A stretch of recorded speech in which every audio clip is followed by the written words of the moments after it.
یہ ہے آخری پیغام، خالصہ شمشیر و قرآن را ببرد، اندراں کشور مسلمانی بمرد۔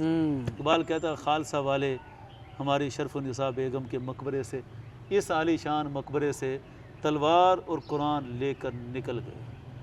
سکھوں نے، ظالموں نے اس مزار کی بڑی بے حرمتی کی، اور مزارات کی بے حرمتی کرنا یہ سکھوں کی روایت ہے۔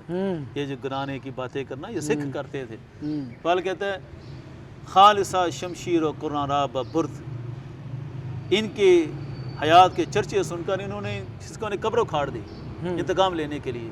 یہ ان کو وہم پڑ گیا کہ یہاں کوئی خزانے دفن ہیں تو وہ ہم نکالیں گے، تلوار کتنی عالی شان ہوگی۔ اقبال کہتا ہے جب سکھوں نے تلوار نکالی، قرآن نکالا، اندراں کشور مسلمانی بمرد، پھر اس قبر میں مسلمانوں کے شان و عظمت سب دفن ہو گئے۔ سکھوں نے یہ ظلم کیے تھے، یہ ان کے لیے بھی پیغام ہے جو آج سکھوں کے بڑے ہم نوا بنے بیٹھے ہیں۔ سکھوں کے ظلم و ستم، سکھا شاہی کا جو ظلم کا دور ہے اس پر بھی ذرا نظر دوڑانی چاہیے۔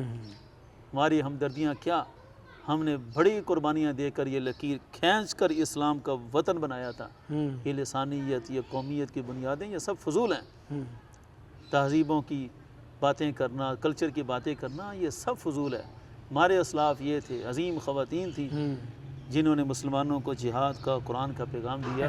تو یہ جو آخری شعر ہے یہ بڑا کمال کا ہے کہ خالصہ، یہ خالصہ والے یعنی ہر زمانے میں یہ خالصہ کی تاریخ لے کر چلتے رہے۔